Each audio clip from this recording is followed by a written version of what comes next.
It was a good week. I love how our guys responded, came back.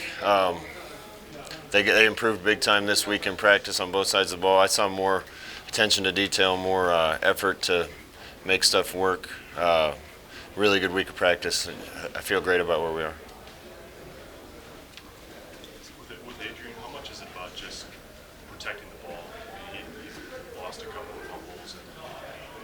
Yeah, I don't want to make a story where it isn't like he's turned it over 20 times. So to me, it's not an issue.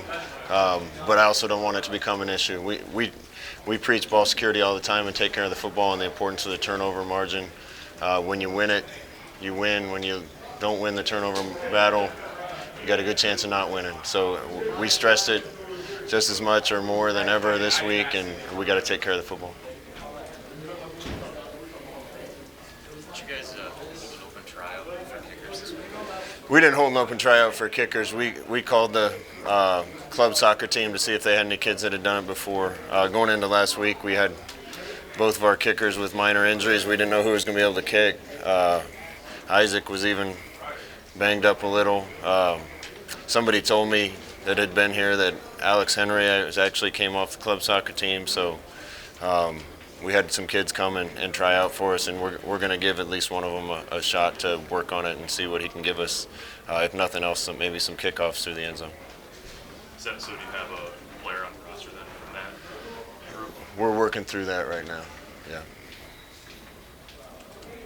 When a team maybe has less talent like Northern Illinois does, have you found that opponents will try to do things on offense to try to manufacture big plays, they'll take more chances, even on defense, like they'll be riskier in order to create an advantage early in the game? Sure. I've been in the games where we're underdogs and not supposed to win, and you want to throw everything in the kitchen sink at the other team. So our defense needs to be ready for that. Obviously, we didn't play a couple trick and gadget plays very well last week, so we got to be situationally aware and ready for anything they throw at us. With 3 home games coming up in 4 weeks, how big a recruiting stretch is this for you and the staff? Yeah, this is big. Anytime we can get recruits on campus and have them see the environment and see the best fans in the country, it's great. So we'll have some this week, and again Ohio State, and again the next home game, and this is a big stretch for us as far as that goes. Scott, outside of the duck position or the duck type guys, you guys have had one pass caught by a receiver this year so far. What's the biggest key to getting those guys more involved? I think we need to play more guys early on to make sure the guys are fresh at the end of the game, and we've talked about that. We got some guys that are close to being ready. We just got to let them get out there and learn on the fly. Otherwise, we just got to get open and make sure the ball finds us. And it's an anomaly to me that a couple of those guys haven't seen a ball yet, but that can't keep up. It's inevitable that the ball is going to get to them, and they need to make plays when it happens. Now that Cam Jurgens has a couple games under his belt, do you notice any more confidence in him than maybe the beginning of fall camp? Yeah, Cam's a stud. He's getting closer to 100% healthy. I don't think he's been 100% yet, but every week that goes by, he feels better.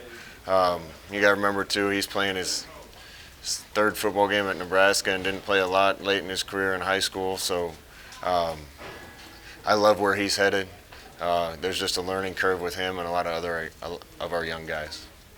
Troy mentioned yesterday Wando maybe playing a little bit more running back. I know you move him all over the place, but would you line him up? Do you plan on lining him up in the backfield any more than the first couple weeks? Yeah, we need to get him the ball. I mean, you can see it pretty clearly that good things happen when the ball's in Maurice's hands. Good things happen when the ball's in Wandale's hands.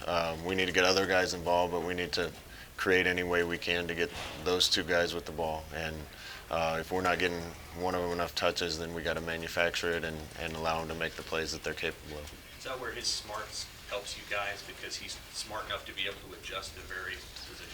Yeah, down the road, I think you're just going to be able to put him in wherever you want to and let him run the offense. His first year, he's doing really well, but it's hard to just move him and mix him and match him. So we got to be smart with how we use him. But he's capable of doing both. It's just hard to overload him with 3 different positions right now. And the more time goes by, I think the more we're going to be able to utilize him because of his familiarity with what we're doing. What's the key to getting Diedrich going a little bit more? Diedrich's gotten some chances. I think, game one, I don't think there was a lot for him to work with. A couple little detail things where he's missed a couple cuts that he won't miss once he gets more familiar. I still expect great things out of him this year. He's going to be a big part of what we're doing tomorrow and beyond, or Saturday and beyond. When you guys are behind the down and distance a little bit, do you want your guys to be a little more comfortable maybe than they've looked with not running tempo? Yeah, we've been in too many situations early on in the year where we're trying to pick a perfect play. And when you're behind the chains and not in a rhythm, that's what happens.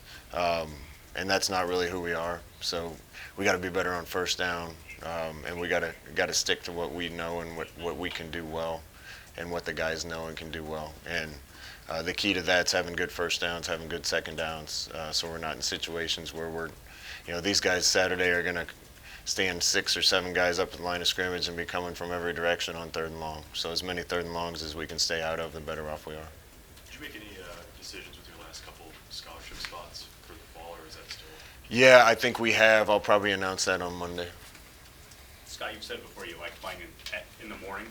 With this being a night game, what do you do to pass the time all day? Well, I just like playing in the mornings and get it done, and coaches can go home and see their family, and the kids can rest a little longer for the next game. But that being said, there's something special about Memorial Stadium at night. I can't wait to see the environment.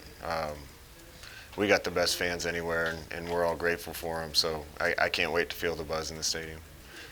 During the day, probably just sit around and watch more film and make sure prepared.